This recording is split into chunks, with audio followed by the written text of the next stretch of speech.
내 빨래 좀 하고 아침밥 차려놔요.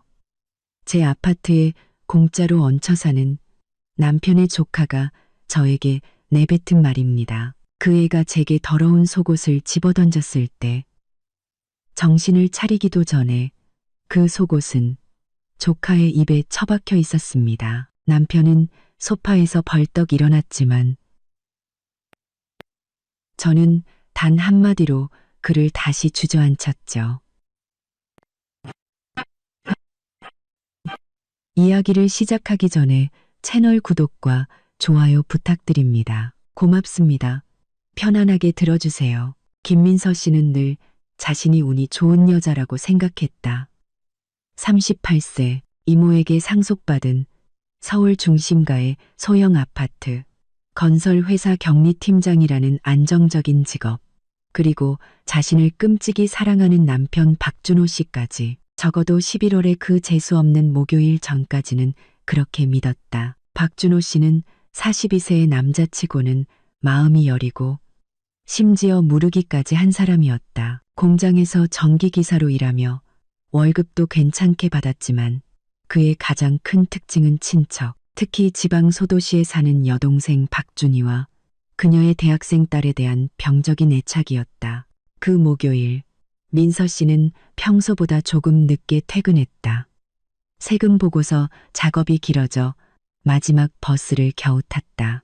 5층 아파트 계단을 오르며 그녀는 따뜻한 차 한 잔과 TV 앞에서의 평온한 저녁을 꿈꿨다. 하지만 현관에 들어서는 순간 뭔가 잘못됐다는 것을 직감했다. 준호 씨가 지나치게 기쁜 미소와 부자연스러울 정도로 활기찬 목소리로 그녀를 맞이했기 때문이다. 민서야, 우리 자기. 그가 그녀를 너무 꽉 껴안으며 외쳤다. 회사 일은 어땠어? 피곤했지? 어서 앉아. 내가 차 한 잔 타줄게. 민서 씨는 미간을 찌푸렸다. 5년간의 결혼 생활 동안 남편의 모든 버릇을 꿰뚫고 있었다. 이렇게 과시적인 다정함은 단 한 가지를 의미했다. 그가 무슨 일을 저질렀고 미리 용서를 구하고 있다는 것. 준호 씨, 무슨 일 있어요? 그녀는 재킷을 벗으며 단도직입적으로 물었다. 아무 일도 아냐. 남편이 손사래를 쳤다. 그냥 좋은 소식이 있어서 준이한테서 전화 왔는데 유진이 학교 생활 이야기 좀 들었어. 수석이라더라. 교수님들이 다 칭찬한대. 유진은 준호 씨의 조카, 여동생의 19살 딸이었다. 민서 씨는 가족 행사에서 몇 번 본 게 전부였고 그 아이에게서 특별한 인상을 받지는 못했. 그저 평범하고 눈에 띄지 않는 지방대생일 뿐이었다. 그게 뭐 그리 좋은 소식이라고요? 민서 씨는 부엌으로 걸어가며 물었다. 전에도 공부 잘했잖아요. 준호 씨는 컵과 과자를 꺼내며 부산을 떨었다. 명백히 시간을 끌고 있었다. 그 모습에 민서 씨는 더욱 경계심이 들었다. 있잖아요. 준호 씨, 바로 본론으로 들어가죠. 무슨 말 하고 싶은 거예요? 남편은 한숨을 쉬며 뒷머리를 극적였다. 어려운 대화가 시작될 거라는 확실한 신호였다. 있잖아, 민서야. 유진이가 기숙사에 문제가 좀 있대. 룸메이트가 좀 질이 안 좋은 애인가 봐.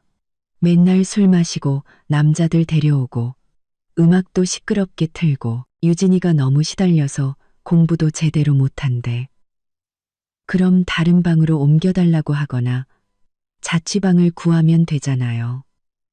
민서 씨가 어깨를 으쓱했다. 바로 그게 문제야. 준호 씨가 활기를 띠었다. 기숙사에 다른 빈 방이 없대. 꽉 찼어. 자취방을 구하는 건 너무 비싸고 준이 혼자 애 키우잖아. 월급도 적어서 겨우 먹고 살아. 민서 씨는 대화가 어디로 흘러가는지 직감했고 그 방향이 전혀 마음에 들지 않았다. 그래서 뭘 제안하고 싶은데요? 내 생각엔 유진이가 우리 집에서 좀 지내면 어떨까 해서. 아주 잠깐만. 기숙사 상황이 나아질 때까지만. 애가 조용하고 얌전해서 아무한테도 방해 안 될 거야. 민서 씨는 찻잔을 테이블에 내려놓고 남편을 빤히 쳐다봤. 준호 씨, 우리 집 방 2개짜리 소형 아파트예요. 걔는 어디서 자고요? 부엌에서요? 무슨 소리야? 당연히 아니지. 남편이 손사래를 쳤다. 거실 소파 펼쳐지잖아. 공간 충분해. 우린 안방 침대에서 자면 되고. 잠깐만요. 민서 씨가 말을 끊었다. 우리는 안방에 처박혀 있고 당신 조카가 거실을 차지하라는 말이에요? 거긴 우리가 TV 보고 손님 맞는 공동 공간이라고요. 무슨 손님이 온다고 그래? 준호 씨가 발끈했다. 한 달에 한 번 당신 어머니 오시는 게 전부잖아. 그것도 잠깐이고 유진이는 대부분 학교에 있을 거고 잠만 자러 올 거야. 민서 씨는 상황을 곱씹으며 침묵했다. 친척을 돕는 걸 반대하지는 않았지만 남편의 행동에 뭔가 석연치 않은 구석이 있었다. 너무 초조해했고 서둘러 동의를 얻으려 했다. 그게 대체 얼마나 걸리는데요? 그녀가 물었다. 상황이 나아질 때까지. 준호 씨가 애매하게 대답했다. 그건 대답이 아니죠. 한 달, 반년, 1년. 남편은 머뭇거리며 시선을 피했다. 아마 이번 학년 끝날 때까지? 그거 몇 달 안 되잖아. 몇 달이라뇨? 6월까지잖아요. 지금 11월인데. 그럼 7개월이네요. 민서 씨가 계산했다. 준호 씨, 진심이에요? 아, 민서야. 사람 좋게 생각 좀 해줘. 남편이 애원했다. 가족이잖아. 유진이 착하고 예의 바른 애야. 집안일도 도와주고 장도 봐오고 청소도 할 거래. 자기도 신세지기 싫다고 했어. 바로 그 순간 민서 씨는 속셈을 알아차렸다. 잠깐만요. 벌써 걔랑 다 이야기했어요? 나 없이요? 준호 씨는 얼굴이 빨개지며 우물쭈물했다. 어제 준이가 전화해서 울더라고. 유진이가 그 룸메이트 때문에 너무 고생해서 잠도 못 잔다고. 내가 동생 부탁을 거절할 수가 없었어. 그러니까 당신은 이미 예스라고 해놓고 나한테는 통보하는 거네요? 아니야. 준호 씨가 손사래를 쳤다. 당신이랑 상의해야 한다고 했어. 하지만 원칙적으로 우리가 친척 도움을 거절할 수는 없잖아. 민서 씨는 일어나 부엌을 서성였다. 화가 난 것은 비좁게 살아야 한다는 사실 때문이 아니었다. 남편이 자신 없이 모든 것을 결정했다는 사실 때문이었다. 그리고 거절하면 마치 범죄라도 되는 양 동정심에 호소하며 몰아가는 방식이 더 화가 났다. 준호 씨, 7개월은 심각한 문제라는 거 알죠? 우리 생활 방식을 완전히 바꿔야 해요. 사생활도 없고 집에 늘 누가 있는 거잖아요. 대신 심심하지는 않겠네. 남편이 농담을 시도했다. 그리고 유진이가 공과금이라도 좀 낼 수 있어. 생활비에 조금이라도 보탬이 될 거야. 걔 아르바이트 하거든. 여러 가지. 주말에 전단지 돌리고 인터넷으로 뭘 좀 하고. 민서 씨는 논쟁이 무의미하다는 것을 깨달았다. 준호 씨는 이미 결정을 내렸고 이제 그저 형식적인 동의를 얻으려 할 뿐이었다. 그녀가 거절하면 동정심에 호소하며 냉정하다고 비난할 것이고 동의하면 일주일 안에 후회하게 될 터였다. 언제 온대요? 그녀가 한숨을 쉬며 물었다. 내일 저녁에. 준호 씨가 재빨리 대답했고 그의 얼굴에는 안도의 한숨이 역력했다. 내일이요? 민서 씨가 벌떡 일어났다. 준호 씨, 제정신이에요? 오늘 얘기해놓고 내일 당장 온다니요. 상황이 그렇게 됐어. 남편이 변명했다. 유진이가 내일 기숙사에서 나와야 하는 마지막 날이래. 퇴사 조치당했어. 퇴사요? 민서 씨는 경계했다. 다른 방으로 옮겨주는 게 아니고요. 준호 씨는 다시 우물쭈물했다. 상황이 좀 복잡해. 어쨌든 모든 게 정리될 때까지 우리 집에 있는 게 걔한테 제일 좋아. 민서 씨는 남편이 뭔가를 숨기고 있다고 느꼈지만 자세한 내막을 파헤치기에는 너무 늦었. 결정은 내려졌다. 그 아이는 내일 올 것이다. 금요일 내내 그녀는 다가올 변화에 대한 생각으로 멍하니 보냈다. 일에 집중하기 어려웠다. 생각은 계속해서 집안 문제로 되돌아갔다. 동료들은 그녀가 정신을 놓고 있는 것을 눈치챘지만 민서 씨는 농담으로 넘기며 자신의 문제를 털어놓지 않았다. 저녁에 그녀와 준호 씨는 손님 맞을 준비를 했다. 거실에서 일부 물건을 치우고 옷장 공간을 비우고 소파에 새 침구를 깔았다. 준호 씨는 유난히 활기찼고 끊임없이 조카에 대해 이야기했다. 유진이는 정말 똑똑해. 학교 다닐 때 수석이었고 올림피아드에서 상도 탔어. 손재주는 또 얼마나 좋은지. 직접 옷도 만들어 입어. 정말 예쁘다니까. 민서 씨는 건성으로 들으며 내일부터 자신들의 평온한 삶이 완전히 바뀔 것이라고 생각했다. 성격은 어때요? 그녀가 물었다. 황금 같지. 준호 씨가 망설임 없이 대답했다.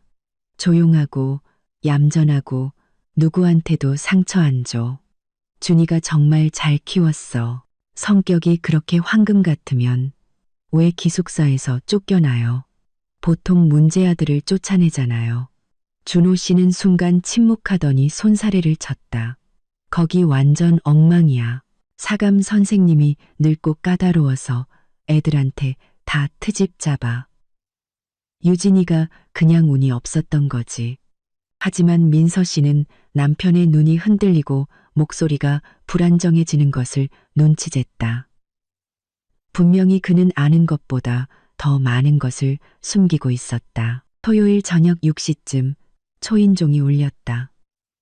준호 씨는 달려가 문을 열었고 민서 씨는 부엌에 남아 저녁을 준비했다. 그녀는 남편의 기쁜 외침과 현관에서 들려오는 젊은 여성의 목소리를 들었다. 유진아, 우리 조카, 어떻게 왔어? 피곤했지? 어서 들어와. 들어와. 부끄러워 말고. 삼촌, 안녕하세요. 네, 잘 왔어요. 버스가 1시간 늦어서 그렇지. 목소리는 준호 씨가 묘사한 것처럼 조용하지 않고 낭낭하고 자신감에 차 있었다. 민서 씨는 손을 닦고 손님과 인사하러 나갔다. 거실에는 긴 갈색 머리에 화려한 화장을 한 키 크고 날씬한 아가씨가 서 있었다. 세련된 청바지와 비싼 재킷을 입고 있었다. 발에는 높은 굽의 스타일리시한 부츠를 신고 있었다. 가난한 지방대생으로는 도저히 보이지 않았다. 유진아, 인사해. 내 아내 민서 씨야. 준호 씨가 소개했다. 아가씨는 민서 씨를 평가하는 듯한 시선으로 훑어보더니 손을 내밀었다. 만나서 반가워요. 민서 이모. 유진이에요.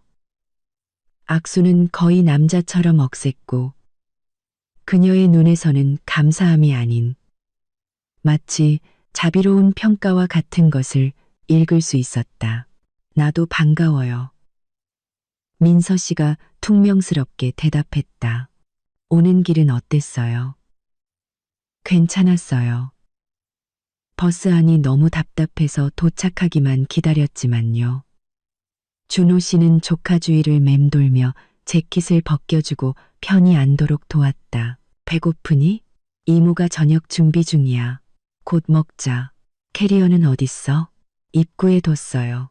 너무 무거워서 좀 가져다 주실래요? 물론이지. 물론 지금 갔다 올게. 준호 씨는 캐리어를 가지러 달려갔다. 민서 씨는 손님과 단둘이 남았다. 유진은 거실을 둘러보며 말했다. 집이 작네요. 그래도 아늑하긴 하네요. 전 어디서 자요? 소파가 펼쳐져요. 민서 씨가 가리켰다. 알겠어요. 인터넷은 돼요? 공부 때문에 필요해서요. 돼요. 비밀번호는 냉장고에 붙어 있어요. 유진은 핸드백에서 비싼 스마트폰을 꺼내 무언가 설정하기 시작했다. 민서 씨는 그 최신 모델 폰이 가난한 집안의 평범한 대학생에게는 어울리지 않는다는 것을 알아차렸다. 폰 예쁘네요. 그녀가 말했다. 아, 이거요? 생일 선물로 받았어요. 아가씨는 눈도 들지 않고 무심하게 대답했다. 거대한 캐리어를 들고 준호 씨가 돌아왔다. 어휴, 엄청 무겁네. 뭘 이렇게 많이 쌌어, 유진아? 옷이 많아서요. 반년은 있을 거잖아요. 아가씨가 웃었다. 반년이요? 민서 씨가 되물었다. 준호 씨는 학년 끝날 때까지라고 했는데. 네, 대충 그쯤요. 기숙사에 자리가 안 나면 좀 더 있을 수도 있고요. 민서 씨는 무언가 말하고 싶었지만 준호 씨가 재빨리 다른 주제로 화제를 돌렸다. 유진아, 학교는 어때? 시험 곧 있지? 네, 한 달 뒤에요. 근데 걱정 안 해요. 다 제 손 안에 있거든요. 아가씨가 자신만만하게 대답했다. 저녁 식사 동안 유진은 자신의 계획과 꿈에 대해 이야기했다. 정국부 씨가 대답했다. 그녀는 말이 많았고 주목받는 것을 분명히 즐겼다. 준호 씨는 감탄하며 들었고 계속해서 고개를 끄덕이며 조카의 똑똑함과 영리함을 칭찬했다. 기숙사에서는 정확히 무슨 일이 있었던 거예요? 대화가 이사 이후로 넘어가자 민서 씨가 물었다. 유진은 순간 머뭇거리더니 손을 내저었다.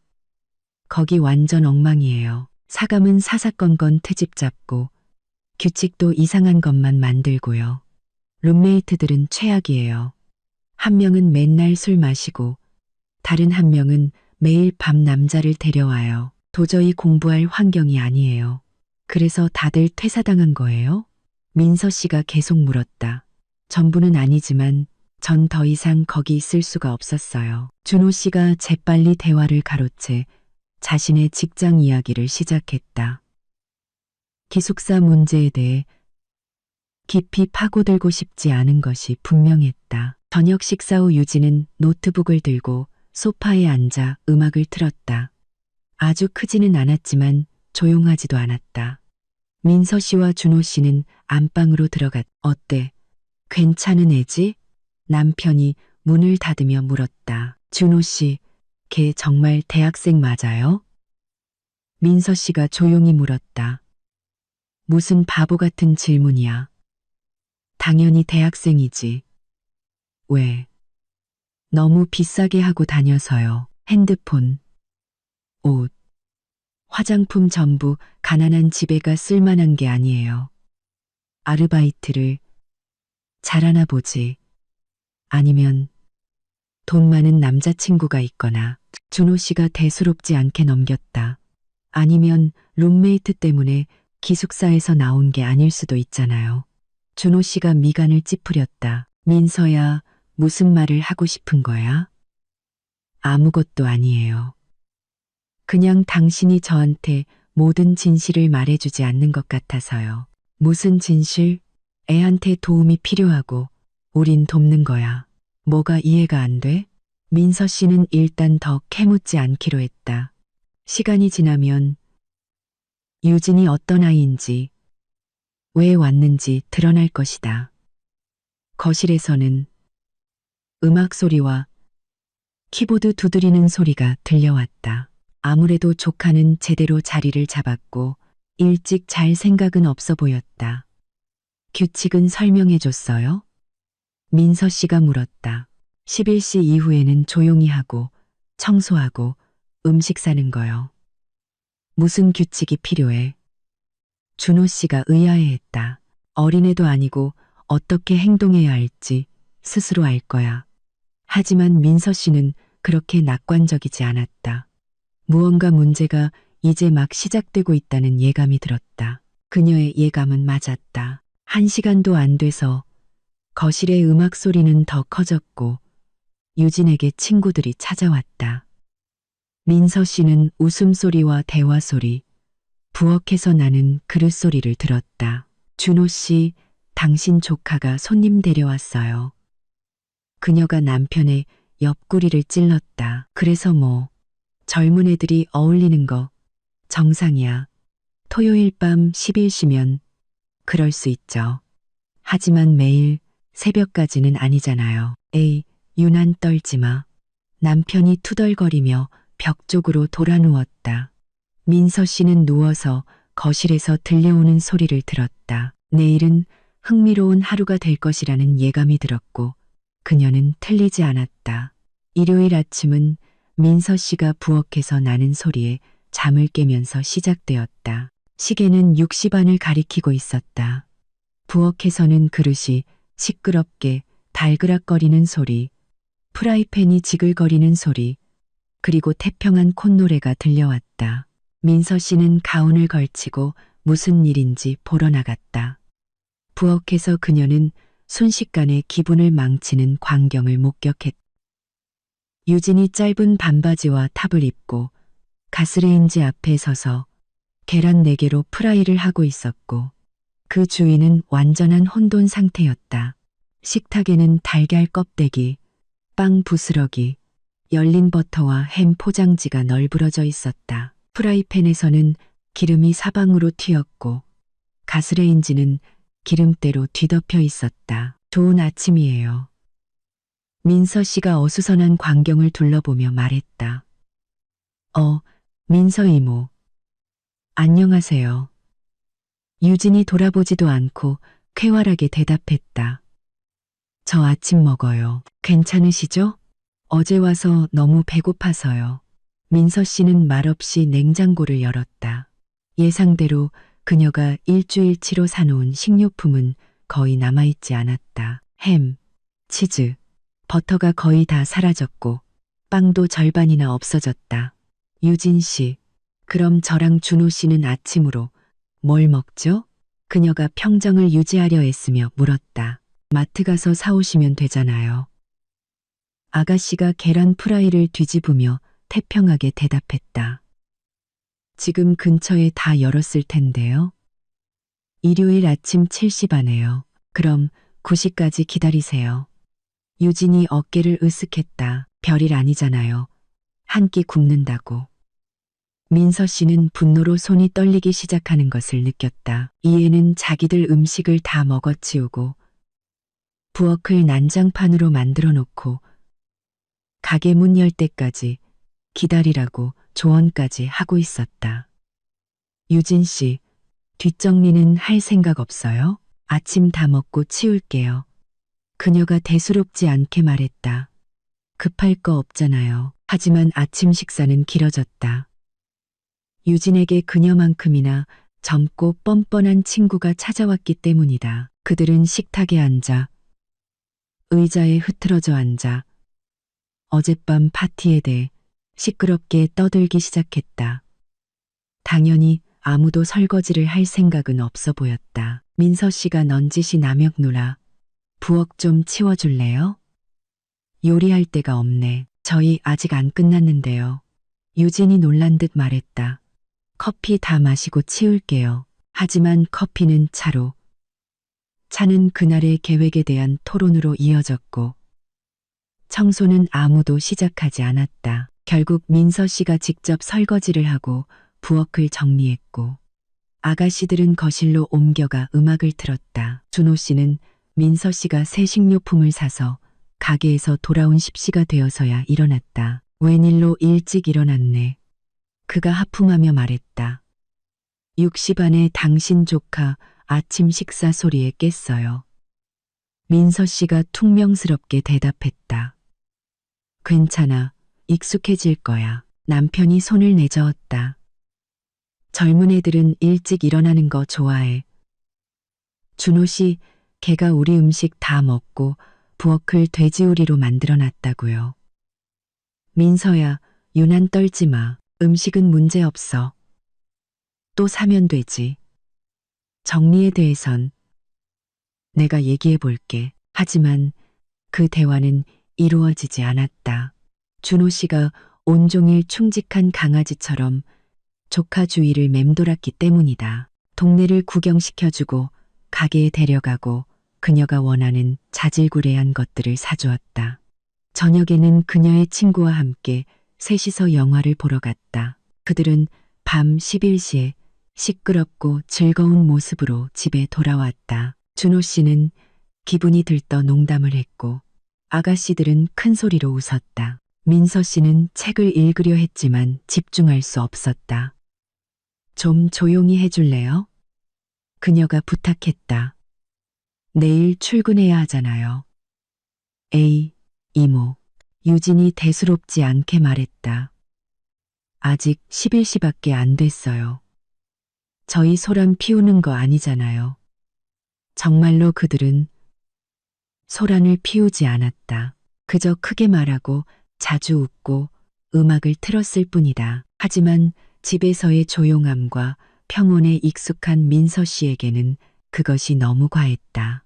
월요일은 더 최악으로 시작되었다. 민서 씨는 아침을 먹고 출근 준비를 하기 위해 7시에 일어났다. 하지만 부엌은 다시 혼돈 상태였다. 유진과 그녀의 친구는 알고 보니 자고 간 모양인데 민서 씨가 일요일에 사온 음식 찌꺼기로 이른 아침 식사를 하고 있었다. 얘들아, 진심이야? 민서 씨가 참지 못했다. 내가 어제 일부러 주중에 먹을 음식 사온 건데. 어머, 이모. 죄송해요. 유진이 순진한 눈을 했다. 저희가 미처 생각을 못했어요. 그래도 저희 굶게 하진 않으실 거죠? 내 친구는 어디 살아? 집에 먹을 게 없대요. 수진이는 부모님이 엄격해서요. 친구가 직접 끼어들었다. 친구들 데려오는 거 싫어하시는데 여긴 너무 좋고 아늑해요. 민서 씨는 차와 과자로 아침을 때우고 출근길에 무언가 사 먹어야 했다. 온종일 기분이 좋지 않았. 동료들은 그녀의 짜증을 눈치챘다. 무슨 일 있어? 민서야? 친구인 수연이 물었다. 되게 지쳐 보여. 남편 조카가 와서 같이 살게 됐어. 민서 씨가 한숨을 쉬었다. 대학생인데 그렇게 끔찍해. 끔찍한 게 아니라 무례해. 자기 집처럼, 아니 그 이상으로 행동해.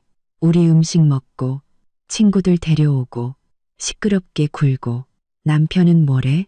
남편은 아주 좋아 죽어. 그에게 조카는 금쪽 같고 나는 못된 계모지. 진지하게 얘기해봐야 하는 거 아니야? 오늘 해보려고. 하지만 집에는 또 다른 놀라움이 민서 씨를 기다리고 있었다. 거실에는 이미 2명이 아닌 4명의 아가씨가 앉아 있었고 모두 무언가를 먹고 마시며 시끄럽게 떠들고 있었다. 식탁에는 민서 씨가 아침에 출근길에 산 음식들의 잔해가 보였다. 유진아, 민서 씨가 조카를 불렀다. 네, 이모. 그녀가 순진하게 대답했다. 부엌으로 좀 올래? 그들은 이미 익숙한 난장판이 된 부엌으로 갔다. 유진아, 너랑 얘기 좀 해야겠어. 민서 씨가 시작했다. 알다시피 우리 집은 작고 같이 사는 규칙에 대해 합의를 좀 해야 할 것 같아. 무슨 규칙이요? 아가씨가 경계했다. 예를 들면 식료품은 같이 샀거나 최소한 허락을 구해야 한다는 것. 자기가 쓴 건 자기가 치워야 한다는 것. 손님은 좋지만 적당히 와야 한다는 것. 유진은 듣고 나서 씩 웃었다. 이모, 지금 진심이세요? 제가 무슨 세입자도 아니고요. 전 친척이고 가족이잖아요. 가족은 그렇게 행동하지 않아. 네가 가족이기 때문에 삼촌과 나를 좀 더 배려해달라고 부탁하는 거야. 저 배려심 깊은데요. 유진이 발끈했다. 제가 따로 방 달라고 한 것도 아니고 소파에서 자는 거에 동의했잖아요. 불편하다고 불평한 적도 없고요. 그런데 겨우 음식 좀 먹었다고 스캔들을 만드세요? 그때 준호 씨가 부엌으로 들어왔다. 무슨 일이야? 그가 긴장된 얼굴들을 보고 물었다. 민서 이모가 저한테 무슨 규칙을 설명하고 있어요. 유진이 하소연했다. 제가 너무 많이 먹고 친구들도 많이 데려온대요. 민서야, 남편이 아내를 나무라듯 쳐다봤다. 어떻게 부끄럽지도 않아? 애가 이제 막 와서 적응도 못했는데 벌써부터 훈육을 해? 준호 씨, 난 그냥 자기가 쓴 건 치우고 음식 다 먹지 말라고 부탁한 것뿐이에요. 음식이 뭐 대수라고? 또 사면 되지. 청소 문제는 유진이가 일부러 그런 게 아니라 아직 익숙하지 않아서 그래. 유진은 의기양양하게 미소 지으며 삼촌을 껴안았다. 고마워요. 삼촌, 절 이해해 주실 줄 알았어요. 민서 씨는 논쟁이 무의미하다는 것을 깨달았다. 준호 씨는 이미 조카 편에 섰고 아무것도 바꿀 생각이 없었다. 다음 며칠은 같은 식으로 흘러갔다. 유진은 아파트의 완전한 주인처럼 행동했고 민서 씨는 자기 집에서 손님처럼 느껴졌다. 그 아이는 일찍 일어나 시끄럽게 아침을 먹고 밤늦게까지 때로는 밤새도록 머무는 친구들을 데려왔다. 냉장고는 무서운 속도로 비워졌고 설거지 그릇은 싱크대에 산처럼 쌓였다. 준호 씨는 아내의 모든 불평에 똑같이 대답했다. 유난 떨지 마, 민서야. 유진이는 점잖아, 어울려야지. 음식은 문제 없어. 문제는 음식이 아니라 걔가 우리를 전혀 존중하지 않는다는 거예요. 어느 날 민서 씨가 폭발했다. 존중해. 그냥 네가 너무 트집 잡는 거야. 어쩌면 내 젊은 시절이 그렇지 못해서 질투하는 건지도 모르고 그것은 비겁한 공격이었다. 민서 씨는 대답하지 않았지만 그 말을 기억했다. 그동안 유진의 뻔뻔함은 날이 갈수록 커졌다. 그녀는 허락도 구하지 않고 민서 씨의 화장품을 쓰기 시작했다. 거실 가구를 자기 편한 대로 옮겼다. 욕실을 30분씩 차지하고 큰 소리로 노래를 불렀. 절정은 금요일 아침에 찾아왔다. 민서 씨는 평소처럼 7시에 일어나 아침을 먹고 출근 준비를 했다. 부엌에는 유진과 또 다른 친구가 있었. 아가씨들은 잠옷 차림으로 앉아 접시에 남은 음식을 게으르게 쑤시고 있었다. 좋은 아침. 민서 씨가 억지로 인사를 건넸다. 자무시 가문악화. 자문투르나 아침이네요. 친구가 눈도 들지 않고 중얼거렸다. 그러다 유진이 갑자기 일어나 기지개를 켜더니 민서 씨를 이상한 표정으로 쳐다봤다. 그리고 소파 옆 바닥에 있던 더러운 빨래 더미를 집어 민서 씨 발밑에 휙 던졌다. 내 빨래 좀 하고 아침밥 차려놔요. 남편의 조카, 공짜로 얹혀 사는 그 애가 선언했다. 민서 씨는 그 뻔뻔함에 얼어붙었고 유진은 그것으로 만족하지 않고 몸을 숙여 빨래 더미에서 더러운 속옷을 골라내더니 무심한 동작으로 민서 씨 얼굴에 그대로 던져버렸다. 하지만 그 애는 계산을 잘못했다. 민서 씨는 그런 무례함을 참는 사람이 아니었다. 반응은 즉각적이고 거칠었다. 유진이 정신을 차리기도 전에 그녀가 던진 속옷은 그녀의 입에 처박혔고 그녀 자신은 바닥에 나뒹굴고 있었다. 그때 안방에서 나오던 준호 씨가 소란을 듣고 거실로 달려왔다. 무슨 일이야? 그는 조카가 더러운 속옷을 입에 문 채 바닥에 있는 것을 보고 소리쳤다. 남편은 소파에서 벌떡 일어났지만 민서 씨는 단 한마디로 그를 다시 주저앉혔다. 앉아. 그녀의 목소리는 준호 씨가 즉시 소파에 털썩 주저앉고 다시는 일어설 생각을 못하게 할 만큼 서슬퍼랬다. 유진은 속옷을 뱉어내고 소리쳤다. 미쳤어요? 경찰에 신고할 거야. 이건 가정폭력이에요. 신고해. 민서 씨가 차분하게 대답했다. 그 전에 널 재워준 사람 얼굴에 왜 더러운 속옷을 던졌는지부터 설명해야 할걸. 유진의 친구는 지금까지 흥미롭게 상황을 지켜보다가 갑자기 안절부절 못했다. 나 가볼게. 집에 가야 해. 꺼져. 민서 씨가 짧게 쏘아붙였다. 아가씨는 재빨리 자기 물건을 챙겨 도망쳤고 아파트에는 긴장된 침묵이 흘렀다. 유진은 바닥에 앉아 멍하니 민서 씨를 쳐다봤다. 여기 온 이후 처음으로 그녀는 자신만만한 뻔뻔이가 아니라 겁먹은 소녀처럼 보였다. 이제 어떡할 거예요? 그녀가 조용히 물었다. 이제 민서 씨가 천천히 말했다. 내게는 두 가지 선택지가 있어.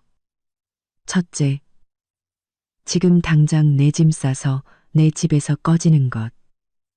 둘째, 남아서 내 규칙대로 사는 것. 확실히 해두자면 규칙은 간단해. 네가 쓴 건 네가 치우고 남의 물건에 손대지 말고 허락 없이 손님 데려오지 말고 우리 음식 멋대로 먹지 마. 그리고 가장 중요한 건 다시는 들었어? 다시는 나한테 무례하게 굴 생각 마. 다음번엔 속옷으로 끝나지 않을 테니까 선택해. 유진은 지지를 기대하며 삼촌인 준호 씨를 쳐다봤지만 그는 쥐 죽은 듯 소파에 앉아 침묵을 지켰다. 아무래도 민서 씨의 목소리가 그에게 큰 충격을 주어 감히 끼어들지 못하는 듯했다. 남을게요. 아가씨가 조용히 말했다. 그리고 잘할게요. 좋아.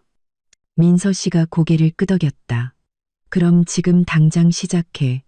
이 빨래들 모아서 세탁하고 부엌 청소하고 내 행동에 대해 나한테 사과해. 죄송합니다. 유진이 재빨리 중얼거리며 흩어진 물건들을 주워 담기 시작했다. 민서 씨는 남편에게 돌아섰다. 그리고 당신, 박준호 씨, 똑똑히 기억해요. 여긴 내 집이야. 내가 여기서 행동하는 게 마음에 안 들면 당신도 조카랑 같이 짐 싸면 돼. 준호 씨는 장난감 인형처럼 고개를 끄덕였고 역시 한마디도 하지 못했. 그날부터 아파트에는 완전히 새로운 질서가 세워졌다.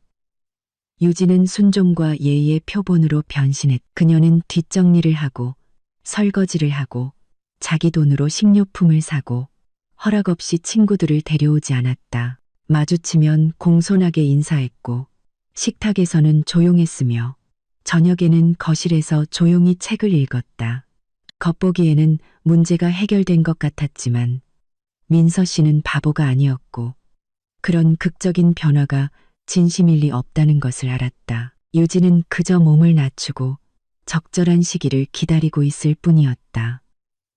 그리고 그녀는 틀리지 않았다. 속옷 사건 일주일 후 준호 씨는 민서 씨가 조카에게 너무 가혹했다는 이야기를 조심스럽게 꺼내기 시작했다.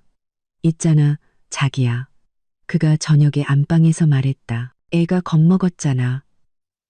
지금은 쥐 죽은 듯이 지내면서 말 한마디도 제대로 못해. 잘 됐네요. 민서 씨가 대답했다. 자기 분수를 알아야죠. 그래도 너무 과한 반응이었던 건 인정해야지. 다른 방법으로 설명할 수도 있었잖아. 다른 방법으로는 지난 일주일 내내 설명하려고 했어요. 소용없었지만 그래도 걔한테 사과하는 게 어떨까? 네가 나쁜 사람이 아니라는 걸 보여주는 거지. 민서 씨는 남편을 유심히 쳐다봤다.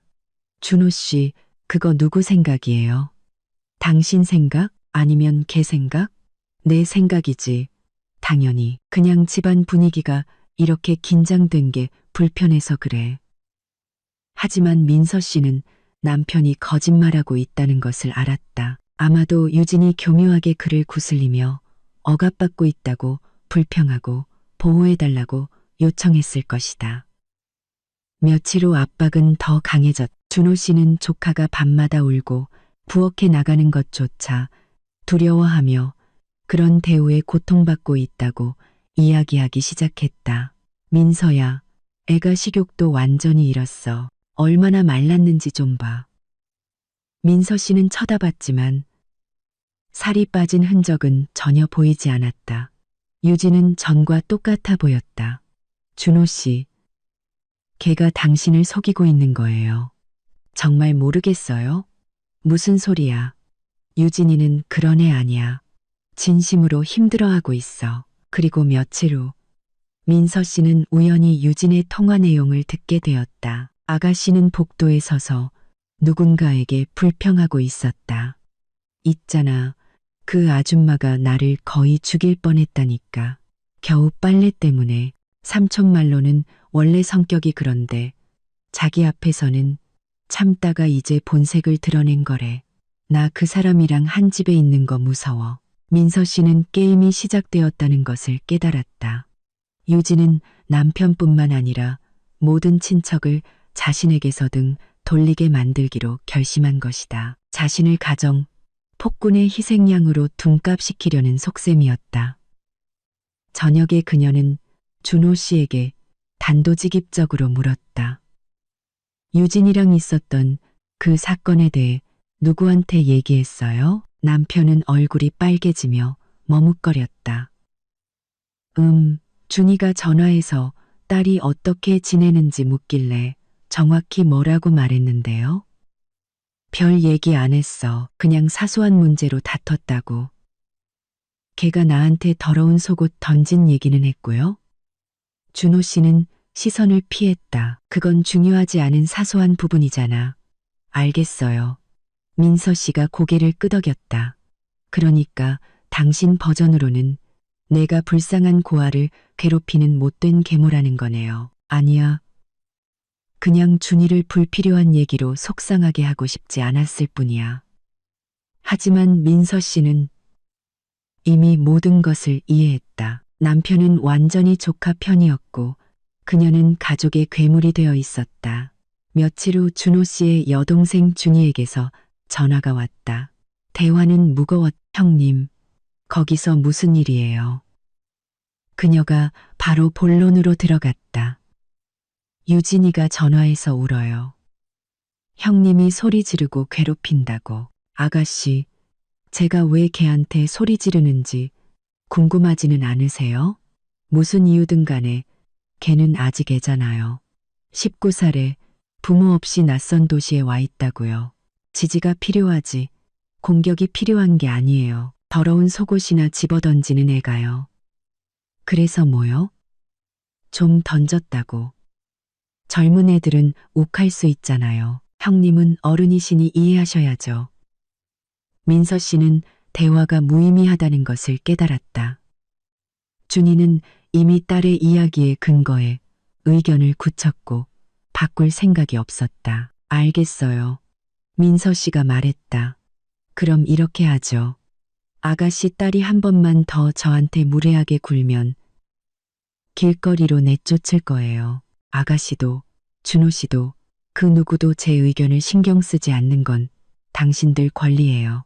하지만 내 집에서는 내 규칙대로 살아야 할 거예요.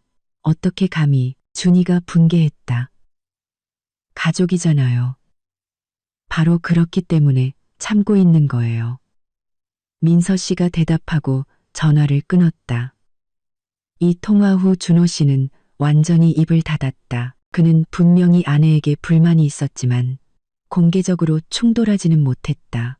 그리고 유진은 학대받는 희생자 역할을 계속했다. 아가씨는 더욱 과장되게 예의 바르고 조용해졌다.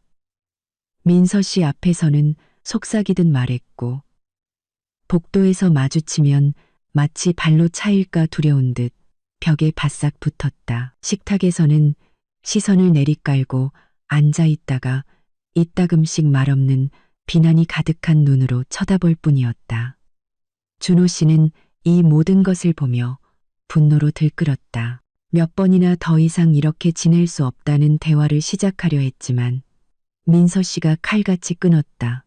이렇게 지낼 수 있고 필요하다면 계속 이렇게 지낼 거예요. 어느 날 저녁 민서 씨가 설거지를 하고 있을 때 유진이 다가왔다. 이모. 그녀가 조용히 말했다. 얘기 좀 할 수 있을까요? 해봐. 제가 잘못 행동했다는 거 알아요. 고치고 싶어요. 하지만 이런 긴장된 분위기에서 사는 게 너무 힘들어요. 우리 어떻게 화해할 수 없을까요?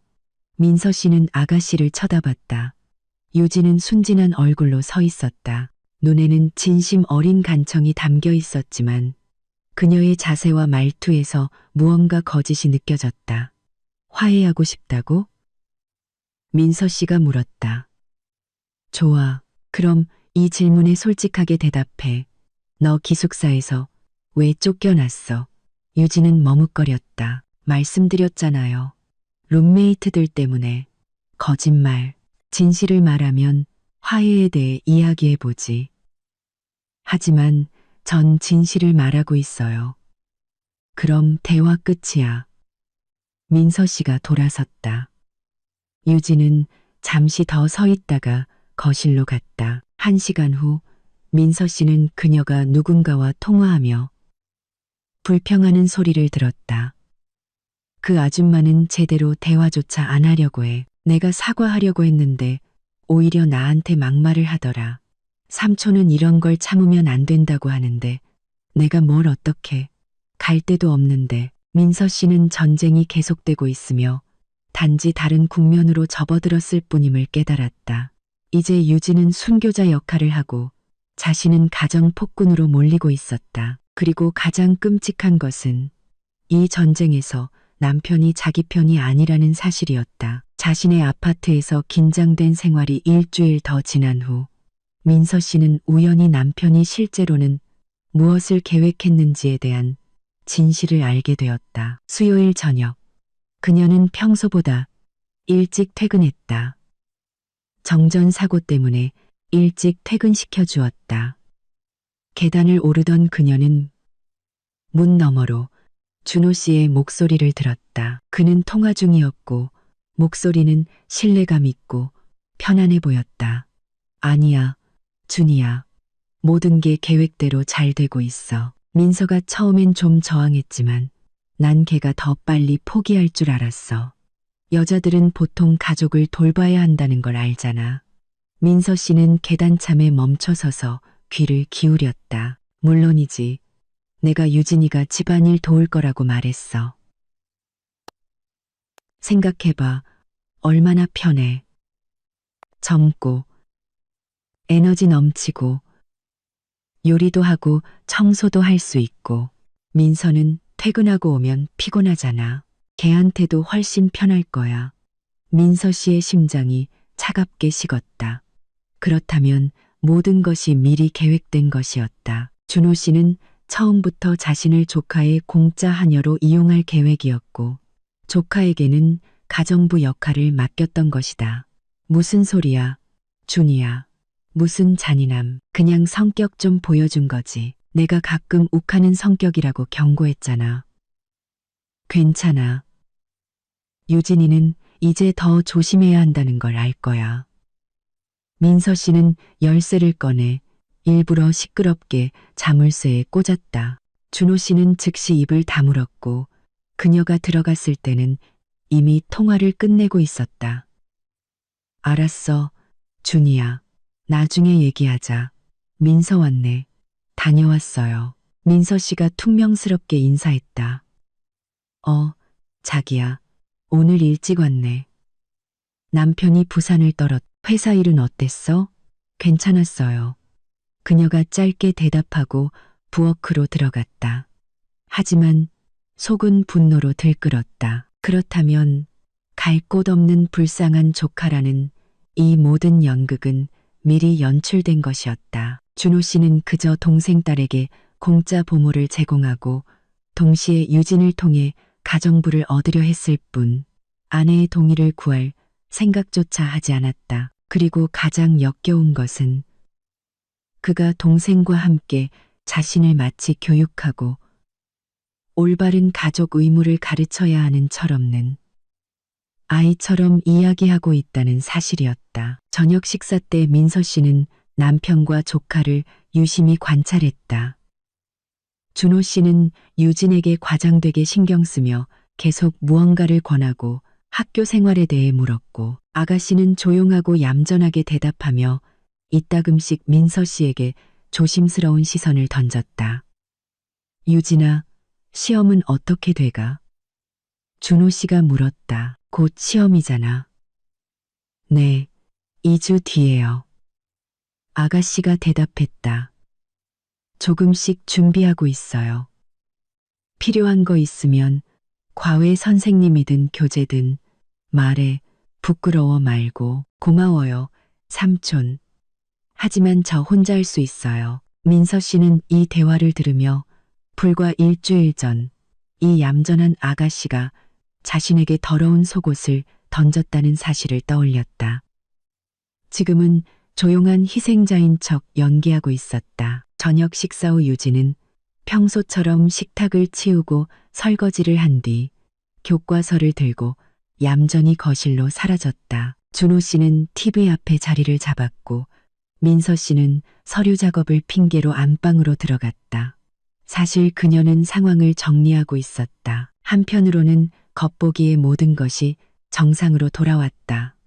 유진은 예의 바르게 행동하고 집안일을 돕고 더 이상 무례하게 굴지 않는다. 다른 한편으로 민서 씨는 이 모든 것이 쇼라는 것을 잘 알고 있었다.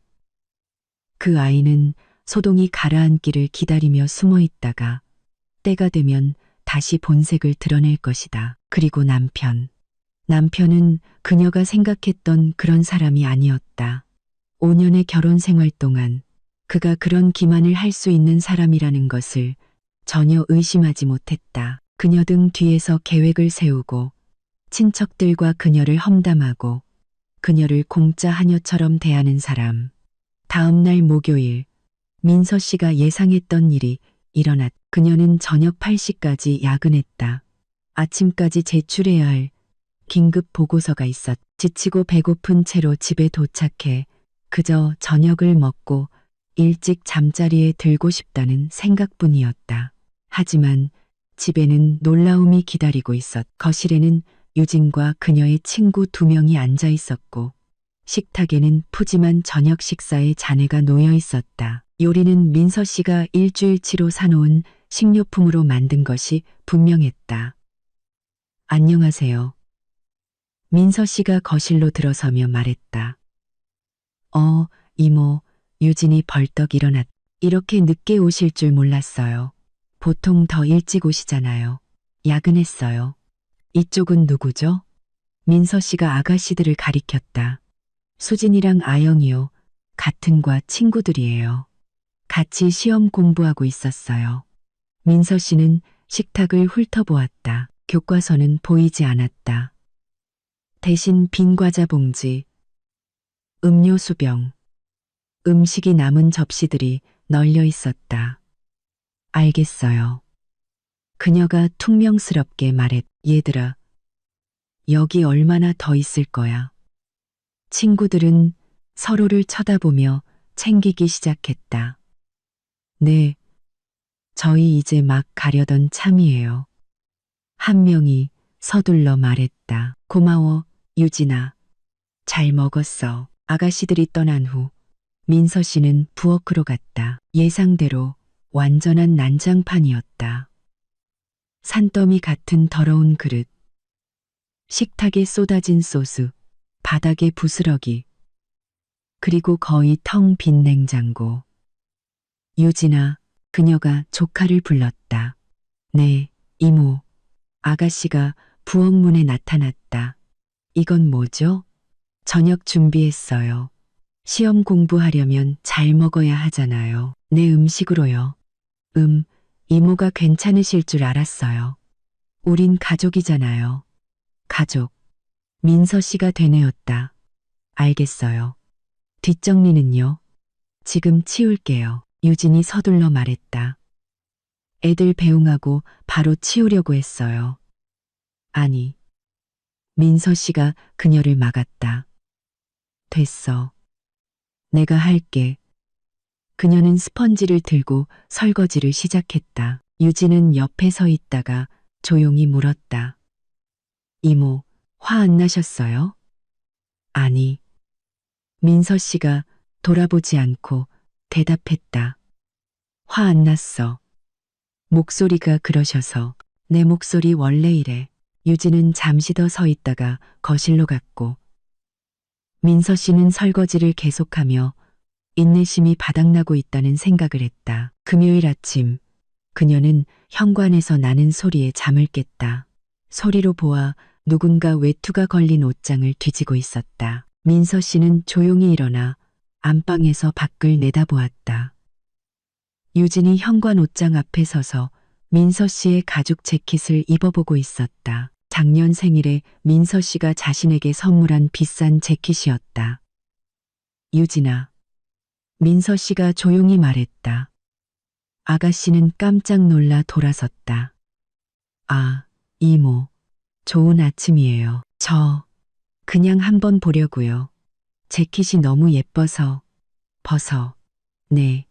재킷 당장 벗으라고. 유진은 서둘러 재킷을 벗어 옷장에 다시 걸었다. 그냥 입어본 것뿐이에요.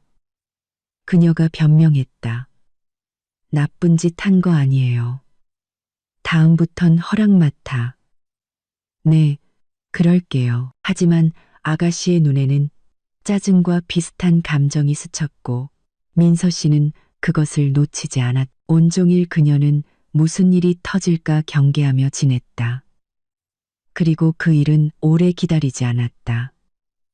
저녁에 민서 씨가 퇴근 후 목욕을 하고 있을 때 정격을 유진이 욕실로 들어왔다. 당고국도 강곡을 시끄러. 정곡 한비, 어머, 죄송해요. 그녀가 외쳤다. 목욕하시는 줄 몰랐어요. 문 닫혀 있었잖아. 민서 씨가 차갑게 말했다. 네, 근데 잠그지는 않으셨길래 비어 있는 줄 알았어요. 유진은 나갔지만 민서 씨는 이것이 도발이라는 것을 깨달았다. 그 아이는 경계를 시험하며 어디까지 갈 수 있는지 보고 있었다. 그리고 토요일 아침 인내심의 잔을 넘치게 한 사건이 일어났다. 민서 씨는 주말을 앞두고 집을 정리하기 위해 일찍 일어났. 부엌에서 그녀는 유진이 남긴 쪽지를 발견했다. 이모, 친구랑 시험 공부하러 갔어요. 늦게 돌아올 거예요. 냉장고에 음식이 좀 남았는데 부족하면 근처 마트에 다 있어요. 좋은 하루 보내세요. 유진.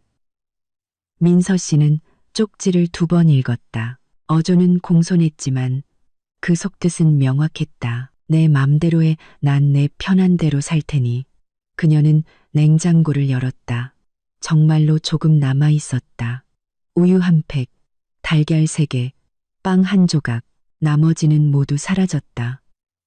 그때 안방에서 준호 씨가 나왔다. 좋은 아침, 자기야. 그가 아내에게 활기차게 인사했다. 아침은 뭐야? 뭘 원하는데요? 민서 씨가 물었다. 마지막 남은 달걀로 프라이? 아니면 공기 샌드위치? 무슨 소리야? 냉장고 열어봐요. 준호 씨는 냉장고를 들여다보고 미간을 찌푸렸다. 이상하네. 음식 다 어디 갔어?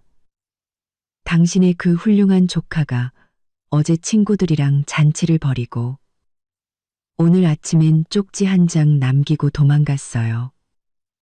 민서 씨는 남편에게 쪽지를 건넸다. 그는 읽고 나서 어깨를 으쓱했다. 그래서 뭐, 애가 시험 공부하잖아. 좋은 일이지. 준호 씨, 걔가 우리 음식 다 먹고 도망갔다고요. 민서야. 유난 떨지 마. 음식은 문제 없어. 또 사면 되지.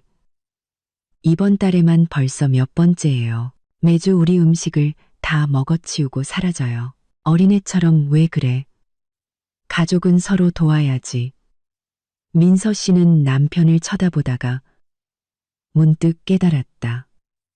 그는 정말로 조카의 행동에서 아무런 문제도 느끼지 못하고 있었다. 더 나아가 그는 그녀, 민서가 이 모든 것을 참고 가족을 도울 기회에 감사해야 한다고 생각하고 있었다. 좋아요. 그녀가 말했다. 그럼 설명 좀 해줘요.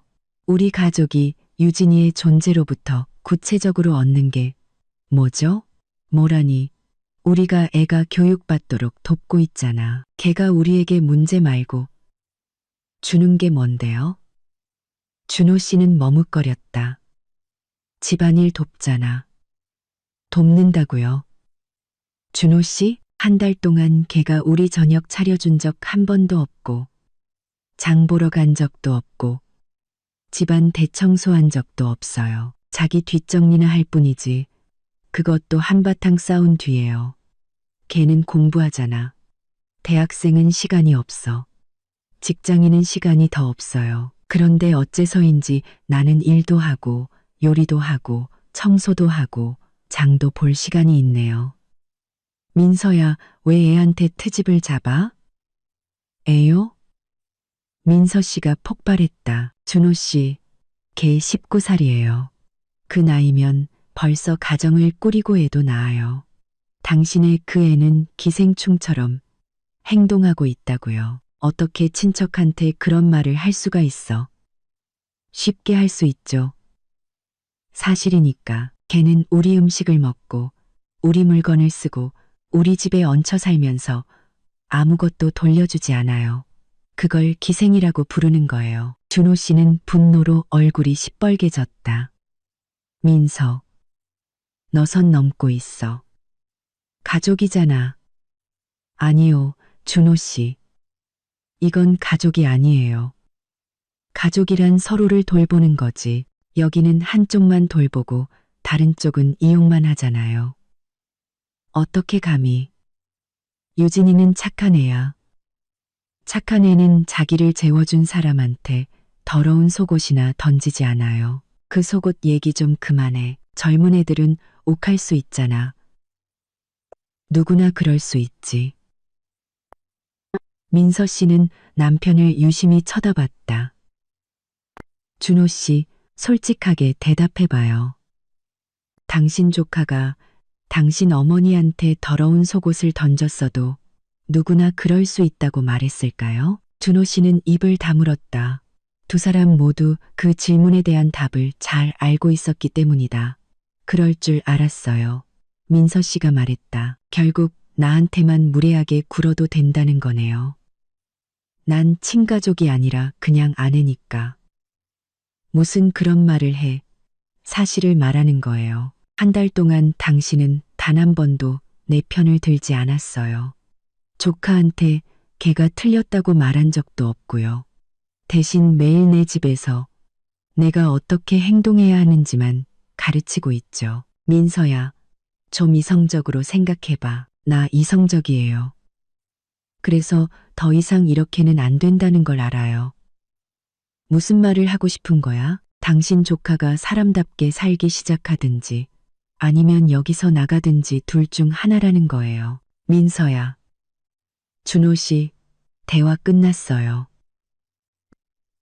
하지만 남편은 포기하지 않았다. 온종일 그는 토론을 재개하려 애썼고 아내가 틀렸다고 설명하며 더 관대해지라고 설득했다. 저녁에 유진이 돌아오자 그는 오랫동안 거실에서 그녀와 속삭였다. 민서 씨는 대화의 조각들을 들을 수 있었다. 이모가 많이 화나셨어. 더 조심해야 해. 당분간 친구들 데려오지 않는 게 좋겠어. 그에 대한 대답으로는 조카의 불만 섞인 투덜거림이 들려왔다. 일요일, 집안 분위기는 긴장감이 감돌았다. 유진은 시무룩한 얼굴로 불만을 드러냈다. 준호 씨는 상황을 무마하려 했지만 잘 되지 않았고 민서 씨는 그저 지켜보며 기다렸다. 오래 기다릴 필요는 없었다. 월요일 저녁, 민서 씨가 퇴근했을 때 유진이 이상한 표정으로 그녀를 맞았다. 이모. 그녀가 말했다. 드릴 말씀이 있어요. 해봐. 생각해봤는데 제가 그냥 나가는 게 나을 것 같아요. 제가 방해되는 게 분명하네요. 민서 씨는 아가씨를 유심히 쳐다봤다. 그녀의 목소리에는 서운함이 묻어났고 눈에는 도전적인 기색이 역력했다. 어디로 갈 생각인데? 갈 데는 있어요. 유진이 애매하게 대답했다. 그냥 가족에게 문제를 일으키고 싶지 않아서요. 네가 무슨 문제를 일으키는데? 제 행동에 불만이시잖아요. 계속 트집 잡고 신경질 내시고 정말로 따로 사는 게 나을지도 몰라요. 민서 씨는 이것이 도발이라는 것을 깨달았다. 유진은 그녀가 자신을 붙잡고 자신의 트집에 대해 사과하기를 기대하고 있었다. 그거 알아? 민서 씨가 말했다. 나쁘지 않은 생각이네. 갈 데가 있다면 한번 해봐. 유진은 이런 대답을 전혀 예상하지 못한 듯했다. 그녀는 당황하며 눈을 깜빡였. 그러니까 괜찮으시다는 거예요? 괜찮아. 내 결정이잖아. 그럼 삼촌은요? 내 삼촌은 어른이야. 자기 감정은 자기가 알아서 하겠지. 유진은 잠시 더 서 있다가 거실로 갔다. 1시간 후 민서 씨는 그녀가 어머니와 통화하는 소리를 들었다. 엄마, 있잖아. 민서 이모가 내가 나가는 거에 동의했어. 붙잡을 줄 알았는데 오히려 기뻐하더라. 이제 어떻게 해야 할지 모르겠어. 저녁에 스캔들이 터졌다. 준호 씨는 민서 씨와 조카의 대화를 알게 되자 격분했다. 어떻게 그럴 수가 있어? 그가 소리쳤다. 애가 먼저 손을 내밀고 타협점을 찾으려고 했는데 넌 걔를 내쫓아? 누구도 내쫓지 않았어요. 민서 씨가 차분하게 대답했다. 걔 스스로 제안한 거예요. 걔는 네가 붙잡아 주길 바랐던 거야. 언제부터 어른들이 그런 게임을 해야 했는데요? 나가고 싶다고 했으니 나가게 둬요. 민서야, 너 대체 왜 그래? 예전엔 착하고 정 많았잖아. 예전엔 내 집에서 더러운 속옷 세례를 받지 않았으니까요. 또 그 얘기야. 대체 언제까지 그럴 건데? 당신이 그게 용납될 수 없는 일이라는 걸 깨달을 때까지요. 알았다고. 하지만 걔는 더 이상 무례하게 굴지 않잖아. 얌전히 행동하고 있잖아. 준호 씨, 19살짜리 애한테 더러운 속옷을 던지지 말라고 가르쳐야 한다는 게 이상하지 않아요? 그게 정상적인 사람의 타고난 자질이 아니라는 게. 준호 씨는 입을 다물었고 이어서 민서 씨에게 모든 것을 결정짓게 한 말을 했다. 알았어. 그때는 걔가 잘못했지. 하지만 지금은 고쳤잖아. 근데 넌 아직도 악감정을 품고 있는 거야? 어떻게? 독한 여자처럼. 뭐라고요? 민서 씨가 조용히 물었다. 독한 여자처럼. 침묵이 흘렀다. 민서 씨는 남편을 쳐다보며 이것이 끝이라는 것을 깨달았다. 자신을 보호하고 지지해야 할 사람이 자기 집에서 자신을 모욕하는 것을 허락하지 않았다는 이유로 그녀를 독한 여자라고 불렀다. 알겠어요. 그녀가 말했다. 그럼 내가 독한 여자군요. 그리고 당신 조카는 그냥 실수한 천사고.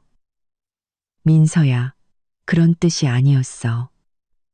아니요, 준호 씨. 당신은 정확히 당신이 생각하는 바를 말했고, 그게 많은 걸 설명해 주네요. 뭘 설명하는데? 당신이 왜 처음부터 나를 당신 친척의 하녀로 만들 준비가 되어 있었는지를요. 당신에게 나는 아내가 아니라 그저 당신 가족을 시중들어야 하는 여자일 뿐이었던 거죠. 무슨 그런 말을 해. 사실을 말하는 거예요. 1달 동안 당신은 당신의 본색을 보여줬어요. 준호 씨. 그리고 내가 본 그 모습 마음에 안 드네요. 민서 씨는 안방으로 들어가 문을 잠갔다. 준호 씨는 오랫동안 문을 두드리며 대화를 계속하자고 요구했다. 밤새 그녀는 누워서 자신의 삶에 대해 생각했다. 5년의 결혼 생활은 알고 보니 환상에 기반한 것이었다. 그녀는 착하지만 마음이 여린 남자와 결혼했다고 생각했지만 실제로는 그저 연기를 잘하는 이기주의자와 살고 있었다. 아침에 준호 씨는 사과하려 했. 미안해. 자기야. 그가 말했다. 어제 내가 폭발해서 말도 안 되는 소리를 했어. 네가 독하다고 생각하는 거 아니야. 있잖아요, 준호 씨. 민서 씨가 차분하게 대답했다. 이제 당신이 어떻게 생각하든 상관없어요. 뭐라고? 상관없다고요. 왜냐하면 나는 우리가 완전히 다른 사람이라는 걸 깨달았으니까. 우리는 가족, 존중, 정의가 무엇인지에 대해 다른 생각을 가지고 있어요. 민서야, 그렇게 말하지 마. 우리 합의할 수 있잖아. 못해요. 당신에게 합의란 나를 설득해서 당신의 관점에 동의하게 만드는 거니까. 내 의견은 당신한테 중요하지 않잖아요. 중요해. 그럼 솔직하게 대답해봐요. 조카가 나한테 더러운 속옷을 던졌을 때 걔가 옳았다고 생각해요? 준호 씨는 머뭇거렸다. 걔가 잘못했지. 하지만, 잠깐, 하지만은 없어요. 옳았어요. 아니면 틀렸어요. 틀렸어요. 그럼 내가 반격했을 때 나는 옳았나요? 다시 침묵. 네가 조금 과했지. 그러니까 나도 틀렸다는 거네요. 좀 더 차분하게 할 수도 있었잖아. 알겠어요. 민서 씨가 고개를 끄덕였다. 결국 모두가 틀렸지만 내가 제일 많이 틀렸군요. 그렇죠? 민서야, 왜 그렇게 꼬아서 들어? 난 그냥 당신의 논리를 이해하려는 것뿐이에요. 그리고 알겠어요. 당신에게 나는 항상 다른 사람들보다 더 많이 잘못한 사람이 될 거라는 걸. 왜냐하면 나는 참고 양보하고 타협해야 하니까. 그 사람들은 친척이니까 그래도 되는 거고요. 그렇죠? 그렇지 않아. 바로 그래요, 준호 씨. 그리고 그거 알아요? 나 지쳤어요. 뭐에 지쳤는데? 누구든 좋으니 나를 희생시킬 준비가 된 사람과 사는 것에 지쳤어요. 오늘은 조카고, 내일은 다른 누군가겠죠. 그리고 나는 항상 희생양이 될 거고요. 민서 씨는 일어나 현관으로 갔다. 옷장에서 큰 쓰레기 봉투 2개를 꺼냈다. 뭐 하는 거야? 준호 씨가 겁먹은 채 그녀를 따라왔다. 1달 전에 했어야 할 일을 하는 거예요. 민서 씨는 유진의 물건이 널브러진 거실로 들어가 그것들을 봉투에 담기 시작했다. 민서, 멈춰. 남편이 소리쳤다. 너 지금 뭐 하는 짓이야? 당신 조카 짐 싸는 거예요. 그녀가 옷을 계속 담으며 차분하게 대답했다. 그때 유진이 목욕 가운을 입고 욕실에서 나왔다. 무슨 일이에요? 그녀가 봉투에 담긴 자기 물건들을 보고 물었다. 짐 챙겨. 민서 씨가 짧게 말했다. 지금 당장 나가는 거야. 나간다니요? 아가씨가 이해하지 못했다. 아주 간단해. 내 짐 챙겨서 내 집에서 영원히 나가는 거야. 민서.